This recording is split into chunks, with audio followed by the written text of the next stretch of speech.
안녕하십니까, 김성구입니다.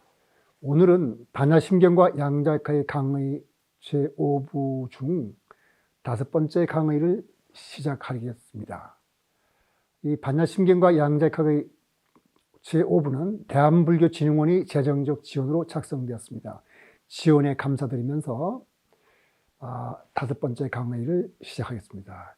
제목은 암흑물질과 암흑에너지입니다. 지난 시간에 제가 블랙홀에 대해 말씀드렸는데, 블랙홀은 보이지 않아도 이론이 그것의 존재를 예측하고 정체를 짐작할 수 있는 데 비해서 암흑물질과 암흑에너지는 그것의 존재를 짐작만 할 뿐 전혀 그 정체를 알 수 없는 어떤 것입니다. 생명체는 살아가면서 살아가는 데 필요한 모든 정보를 수집하고 처리하면서 살아갑니다. 만약 생존만이 목적이라면 생명체는 자신이 살아가는 데 필요한 정보만 있으면 충분할 것입니다. 그런데 생존만이 아니라 자신의 존재 의미와 가치를 찾게 되면 그 사람은 결국 우주가 무엇이며 자아가 무엇인지를 알고 싶어 할 겁니다. 그리고 그 사람들은 큰 의문을 갖고 결국 종교와 철학과 과학에서 그 답을 찾으려고 할 것입니다. 일반적으로 과학자들은 종교적 진리와 과학적 진리를 상호 비교하고 해석하는 것을 싫어합니다. 그러나 종교적 진리에 관심을 가진 과학자들도 의외로 많습니다. 양자역학의 창시자들이 갈 수 있는 보아와 하이젠베르크는 사실상 종교와 다름없는 동양 철학의 조예가 깊었고, 또 음양설이나 불교의 중도 사상이 물리학적 진리와 깊은 연관이 있다고 보았습니다. 슈레딩거 역시 인도 철학에 깊은 조예가 있었습니다. 하이젠베르크는 이렇게 말할 정도였습니다. 거기 제가 영어로 썼는데 그대로 그 하이젠베르크가 쓴 피직스 앤드 필로소피라는 책에 1558년판 176페이지에 썼는데, 일본에서 이론 물리에 대해서 전쟁 이래로 그 일본이 공헌한 것은 maybe the identification for a certain relationship between philosophical ideas in the tradition of the Far East and the philosophical substance of quantum theory. 바로 극동의 철학과 양자역학 사이에 어떤 철학적인 깊은 관계가 있다는 것을 보여준 것이다. 이렇게 말하니까 하이젠버그는 양자역학과 이 동양 철학을 비교하는 것은 상당히 의미 있는 일이라고 본 것이죠. 이런 사람도 있습니다. 더구나 아인슈타인은 진리를 찾는 것은 종교적 감정이며 과학은 그렇게 찾은 진리를 인간이 이해할 수 있는 방식으로 정리한 것이라고 봤습니다. 그리고 과학적 진리와 종교적 진리는 다를 수 없다고 말을 했습니다. 그러니까 반여신경의 내용을 양자역학과 상대성 이론과 비교해보면 하이젠베르크와 아인슈타인의 말이 그럴듯하다고 느끼는 사람이 상당히 많을 것입니다. 그런데 과학이 깜깜하게 모르고 종교적으로도 접근할 수 있는 어떤 것이 있습니다. 그게 바로 암흑물질과 암흑에너지라서 오늘 제가 그걸 말씀드리고자 합니다. 어떤 것에 다크라는 말이 붙은 것은 그것이 무엇인지 모른다는 뜻입니다. 암흑물질이라고 하지만 엄밀하게 말하면 그것이 알지 못하는 어떤 물질인지, 아니면 중력에 대해서 우리가 모르는 어떤 요소가 있어서 알지 못하는 중력 현상이라고 해야 될지 그것조차 모른다고 하는 것이 정직한 말일 겁니다. 19세기 말부터 천문학자들은 은하의 운동과 질량 사이에 뉴턴의 중력 이론과 맞지 않는 문제가 있음을 알고 있었습니다.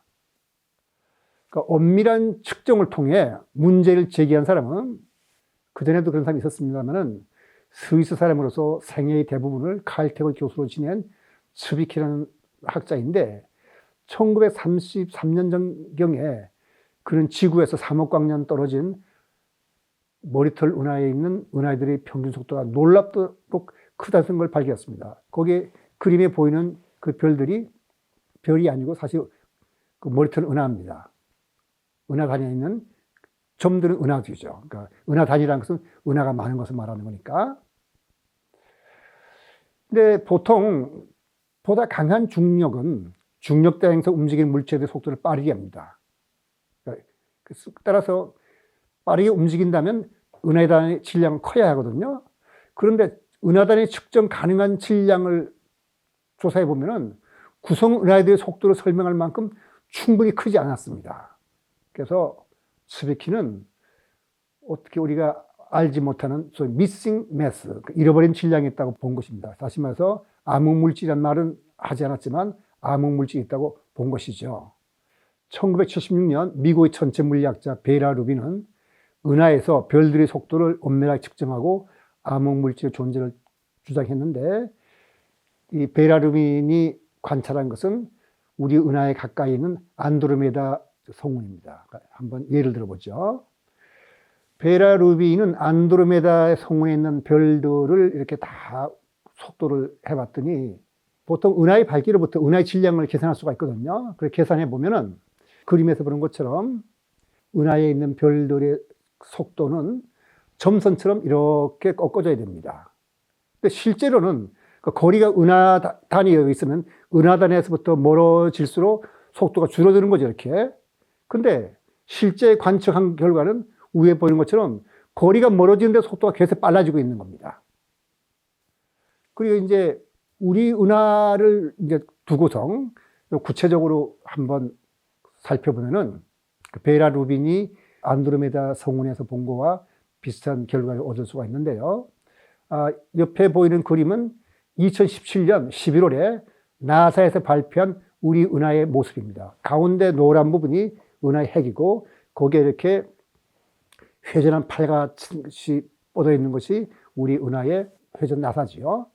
근데 은하 내에 있는 별들의 속도와 거리의 관계가 이론과 관측된 것이 크게 다르다는 것은, 지금 만약 베라 루빈과 그 츠비키의 관측이 맞다면 어쩌면 19세기 말 흑체 복사가 관측지와 고전력과 이론치 사이에 큰 차이가 있었던 것에 비할 수 있을지도 모르겠습니다. 그걸 한번 살펴보죠. 우리 은하를 보면은 가운데 질량이 대부분 모여 있고, 양쪽 길게 늘어진 팔 쪽에는 별들이 이렇게 얇게 흩어져 있습니다. 따라서 가운데 별이 빨간 데에 있는 은하의 우리가 질량을 밝기로부터 추정할 수가 있거든요.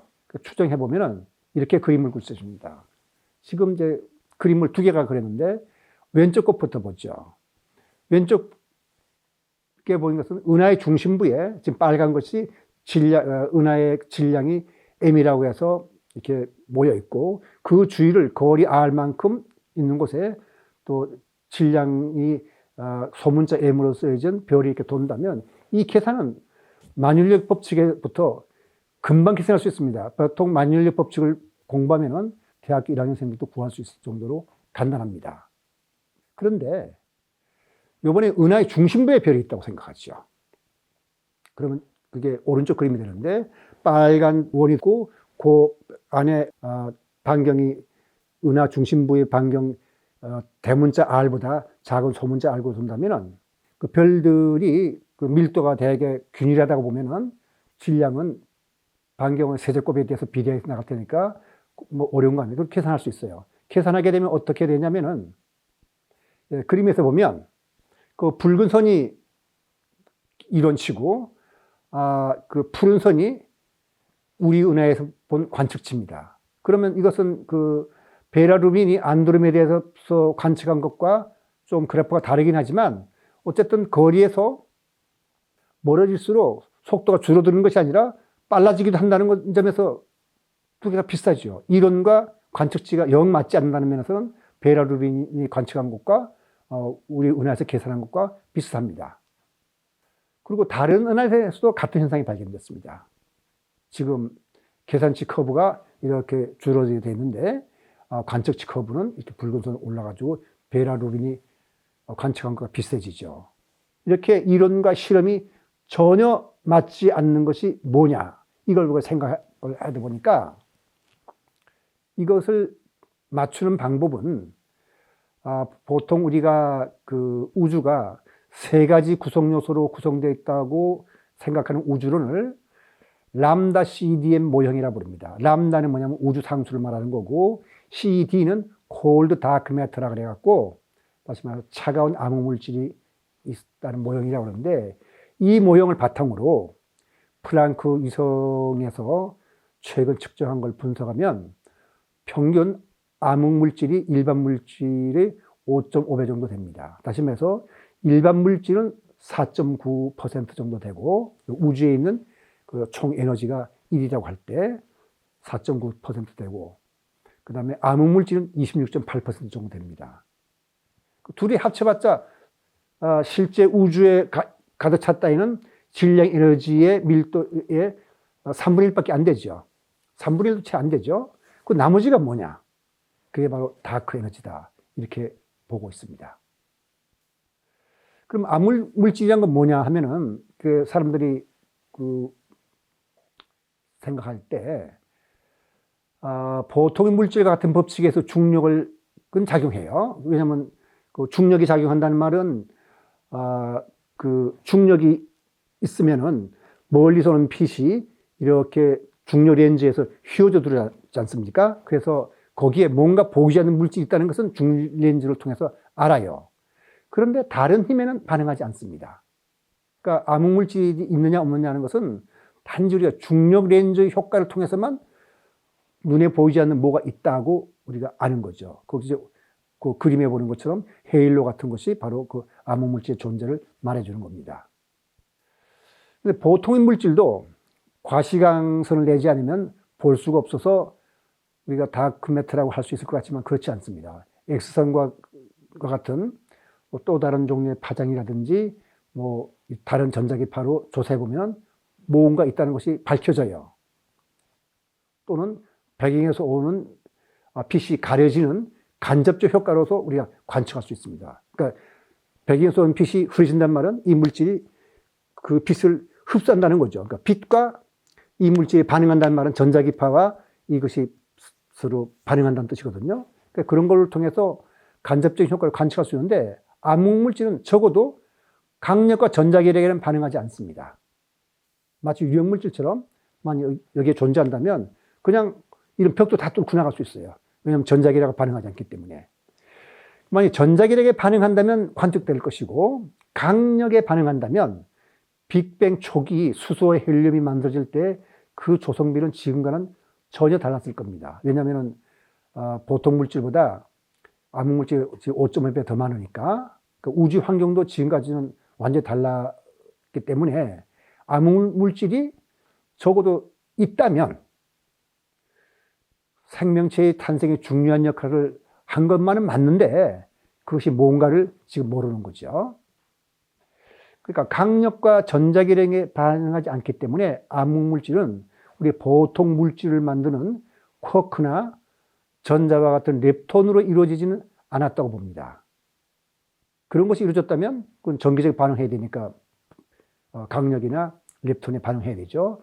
그래서 학자들이 생각하는 암흑 물질의 중요한 후보는 새로운 종류의 기본 입자로서 보통 액시온, 윈프, 비활성 중성 미자를 들고 있는데, 여기서 말씀드린 이 세 가지 입자는 전부 다 입자 물리학의 표준 이론에서는 이런 입자를 예측하지 못하고, 또 다른 비표준 이론이라고 해야 될지 아니면 표준 이론에서 벗어난 이론에 의해서 액션이나 윈프, 비활성 중성자를 예측을 할 수 있는데, 입자 표준 이론에서 생각하는 입자가 아니니까 지금 액션이나 윈프, 비활성 중성자일 수도 있다고 생각하지만 아직까지는 관철된 것이 없습니다.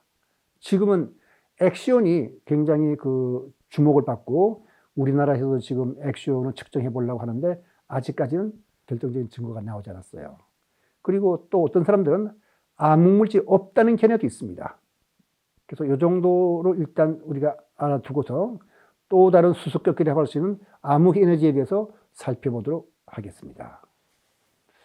아인슈타인은 정상우주론을 믿고, 그러니까 정상우주론이라는 것은 커지지도 않고 줄어지지 않고 일정한 크기를 갖고 있는 정상우주를 믿고, 유한한 우주가 중력에 의해서 한 점으로 쪼그라들지 않도록 아인슈타인 장방정식의 우주상수 람다를 도입했습니다. 근데 프리드만과 르메르트가 우주상수가 없다 하더라도 우주는 팽창 수축한다는 걸 보인다는 것은 제가 그전에 말씀드렸죠.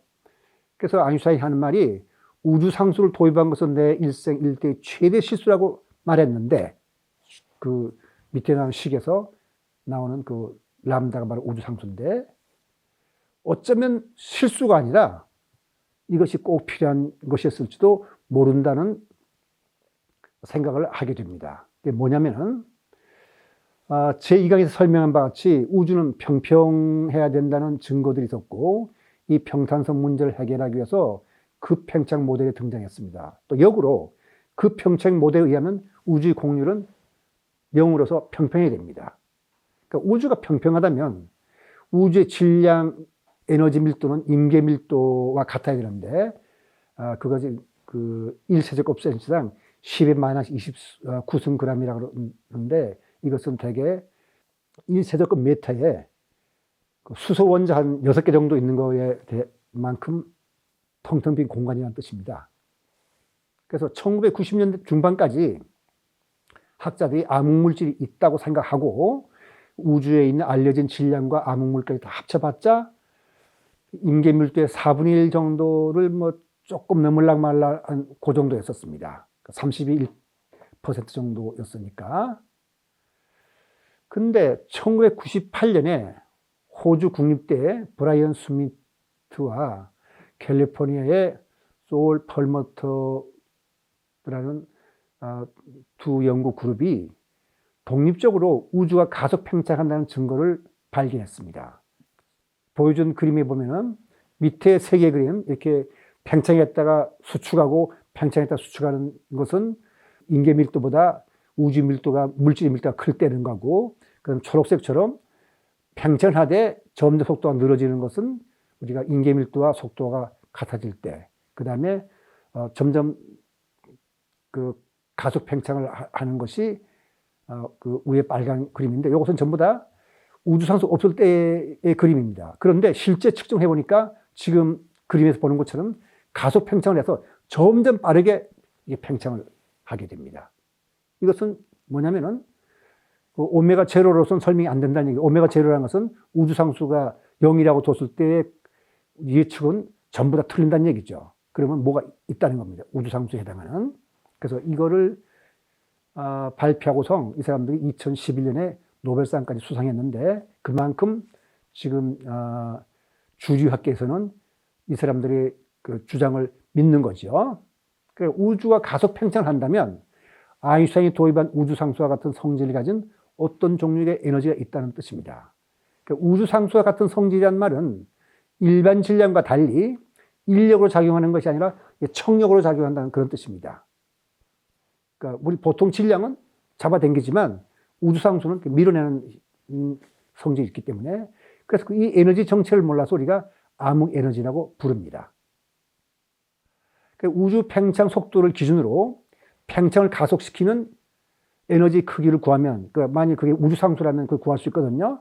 그 에너지 밀도는 딱 절묘하게도 물질과 암흑물질의 빈자리를 메워주는 딱 그런 값입니다. 그러니까 우주가 측정한 바에 의하면 대개 암흑에너지가 68.3%가 되고, 암흑물질은 26.8%가 되고, 보통물질은 4.9%라 그러면 딱 임계밀도가 같아지는 거죠. 그만큼만 크기의 암흑에너지가 있다는 결론을 앞에 두 그룹이 얻은 겁니다. 그래서 우주상수가 0이라고 둘 때 그 암흑물질과 보통물질을 합친 것은 그 임계밀도에 대해서 0.317밖에 안 되죠. 그러니까 31.7%밖에 안 되지만, 암흑 에너지 밀도는 0.683이 되어서 딱 우주의 밀도가 1이 됩니다. 오차가 아마 한 2% 정도 오차가 있지만 그냥 1이라고 두죠. 자, 그렇다면 이 암흑 에너지는 뭘까? 제일 먼저 생각할 수 있는 것은 가속 팽창을 시키니까 아인슈타인이 도입한 우주상수입니다. 그러니까 우주상수라면은 우주 공간이 단위 부피를 갖고 있는 물질이 아닌 어떤 에너지를 뜻하는 것이기 때문에, 우리가 생각할 수 있는 것은 진공이 그런 에너지를 갖는다는 뜻으로 해석을 하게 됩니다. 그러니까 진공이 갖는 에너지라면 현재 물리학 이론에서는 양자요동에 의한 진공 에너지 말고는 다른 걸 생각할 게 없습니다. 근데 진공 에너지 값을 계산하면 그 값은 측정된 암흑 에너지 값에 비해서 10의 120승배나 큽니다. 이건 도대체 상상할 수 없이 차이가 나는 거죠. 다시 말해서 현재 암흑 에너지의 그 밀도는 대개 1세제곱미터당 그 0.68 곱하기 10의 29승 g이라 되는데 계산상으로 하면 거의 10의 91승 g이 되는 거예요. 이건 뭐 도대체 비교하는데 현재 관측과 이론 사이에 괴리가 바로 120인데 이 큰 숫자는 현재까지 물리학에 나타난 수 중에 가장 큰 수입니다. 우리가 보통 뭐 큰 수가 나오면 그 뭐 천문학적인 수라든지 그런데 그런 천문학적인 수도 여기에 비교가 안 돼요. 예를 들면 우리가 센티미터로 우주의 관측 가능한 우주의 반경을 재더라도 이쪽에서 우주의 끝까지 재봐봤자 10의 28승 센티밖에 안 되거든요. 밀리미터로 하더라도 우주의 길이를 밀리미터로 하더라도 얼마예요? 10의 29승 밀리미터밖에 안 돼요. 도대체 120이라는 숫자는 어디서 나왔느냐? 이건 이론하고 실험하고 너무 다른 거니까 그냥 이론적으로는 모르겠다 이렇게밖에 말할 수 없고요. 그래서 암흑 에너지는 물리학으로는 정체를 할 수 없는 어떤 것이라고 밖에 말할 수 없겠습니다. 그러니까 물질도 마찬가지죠. 하나의 가설일 뿐 직접 그런 물질을 발견한 것은 아니고 현재 소립자 물리학의 표준 이론은 설명할 수 없던 겁니다. 따라서 암흑 물질과 암흑 에너지에 대해서는 여러 가지 대안이 나오는 것은 자연스러운 일입니다. 그러니까 지금 표준 이론에서 말하는 그런 암흑 물질이라든가 그런 우주상수가 아닌 어떤 딴 거라는 그런 뜻이죠. 그래서 1983년 이스라엘 몰데 밀그람이라는 사람은 현재로서는 우리가 수정된 뉴턴 역학이라고 말하는 거죠. 왜냐하면 별들의 운동이라는 건 그렇게 뭐 상대성 이론을 도입할 만큼 큰 건 아니니까 그냥 뉴턴 역학은 충분합니다. 그래서 Modified Newtonian Dynamics 에서 몬드라고 알려져 있는 새로운 중력 법칙을 제시했습니다. 그러니까 뉴턴의 시계가 뭘 더하냐면은 보통 때는 뉴턴의 시계가 똑같은데 거리가 멀어질 때만 의미를 가지는 새로운 항을 첨가한 것이죠. 이렇게 해서 암흑 물질의 존재를 가정하지 않고서도 거리가 멀 때는 우리가 보통의 뉴턴 역학으로 계산한 것과는 다른 어떤 효과를 봐서 은하와 별들의 운동을 설명하려고 시도한 것인데 썩 잘 맞지 않아요. 부분적으로만 설명을 거두었을 뿐입니다. 그러니까 종합적으로 볼 때 이 수정된 뉴턴 역학은 표준 우주론을 대체하기에는 부족한 점이 많습니다. 그러니까 표준 우주론이 아까 말씀드린 대로 람다 CDM 모델이라는데 다시 말해서 암흑 에너지, 암흑 물질 이걸로 이루어지다고 생각하는 우주론을 대체하기에는 부족한 점이 많아요. 더군다나 2003년에 미국에서 나사에서 올린 WMAP이 촬영한 자세한 우주 배경 복사 분포 지도는 기존의 만인력 이론에 근거한 우주 모형과 잘 맞아요. 그래서 몬드는 많은 지지자들 잃었습니다. 암흑 에너지에 대해서 학계 입장을 말하기 전에 이제 먼저 에너지 보존 법칙에 대해서 말해둘 것이 하나 있습니다. 뭐냐면은 암흑 에너지가 우주 상수라면 밀도는 일정하고 우주는 팽창해서 부피가 늘어나게 되니까 단순히 보면은 에너지가 보존되지 않고 에너지가 많아지는 것처럼 보이죠. 근데 이건 너무 단순한 생각입니다. 왜냐하면 일반 상대성 이론에서는 그 전체 중력장의 에너지를 계산하는 방법이 없어요. 그리고 상대성 이론은 묘하게도 에너지 보존 법칙을 만족시키는 어떤 식이 우리 보통 식과 다르게 되어 있기 때문에 굉장히 상대성 이론에 일반 상대성 이론에서 에너지 보존 법칙을 말하기는 어렵습니다. 그래서 그 상대성 이론에서 말하는 에너지 보존 법칙이 불확실한 부분이 있는 관계로 아직 우주 상수라고 한다 해서 그 에너지가 보존되지 않느냐 하는 결론을 낼 수가 없어요. 예를 들면 어떤 에너지가 생겼으면 거기에 어떤 질량이 있으면 우리 보통의 경우라면 질량이 있으면 그 질량의 에너지는 플러스고 그 질량에 의해서 중력장이 마이너스 에너지를 갖기 때문에 물리학자들은 그 마이너스를 가진 중력적인 에너지와 그 입자가 가진 플러스 에너지가 합쳐져서 그 보존된다고 생각을 하지만은 이 중력장은 암흑 에너지가 아니라 하더라도 확실히 그렇게 말할 수 있는 근거는 없어요. 다시 그렇게 믿을 뿐이지. 근데 암흑 에너지가 있다 그래서 그러면 중력이 어떻게 변하느냐 하면 중력장이 변하는 에너지를 계산해야 되는데 그걸 계산하는 방법이 없어요.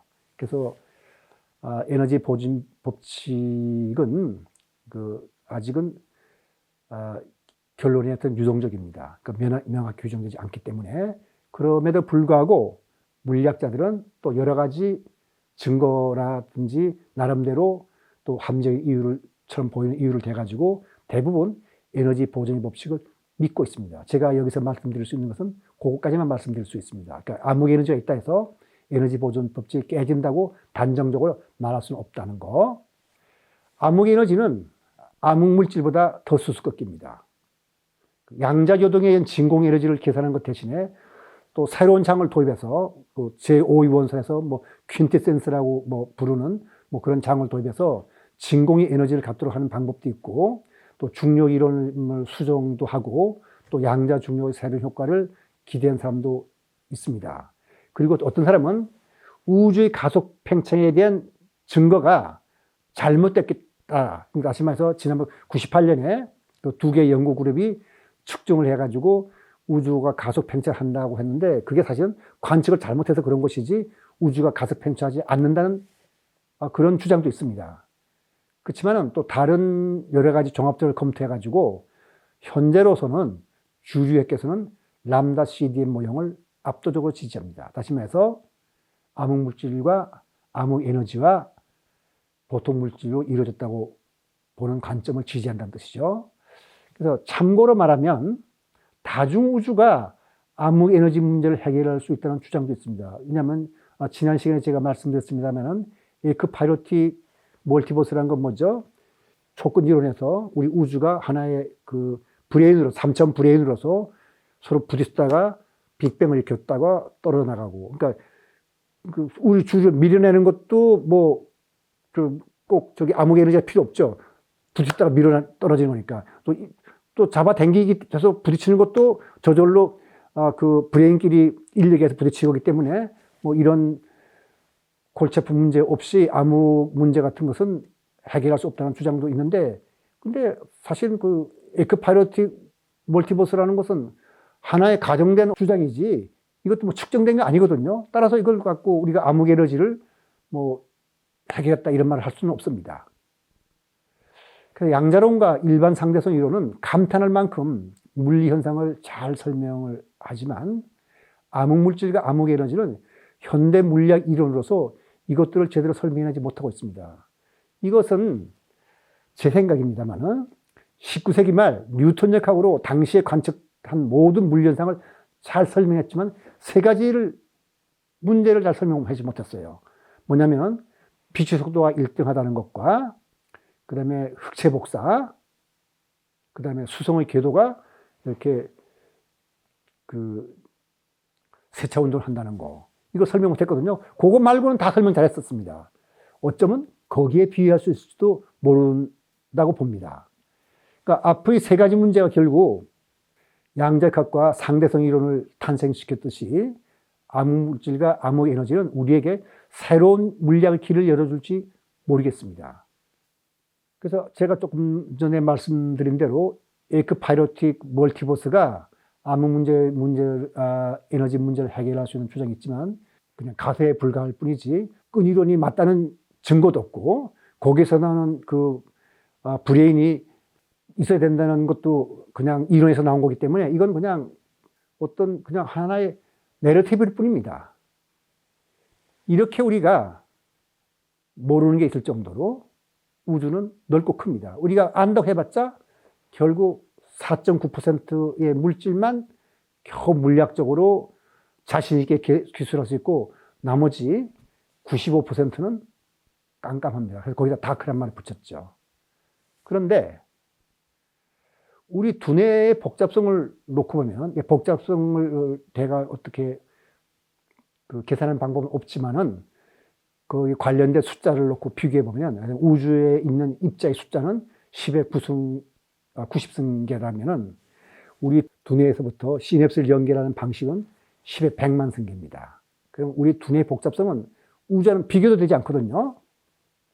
그리고 마음이 두뇌라는 믿음도 있습니다만은 또 마음이 두뇌라는 믿음을 벗어나는 견해도 많이 있는데 그런 믿음에서 벗어나서 본다면 또 마음은 두뇌보다 더 복잡합니다. 그만큼 인간의 마음은 복잡하고 깊고 그렇기 때문에 또 그 신기하다고도 말할 수 있겠죠. 그 복잡성을 한마디로 표현한 것이 불교의 연기법입니다. 그리고 그것을 달리 설명한 것이 공과 중도거든요.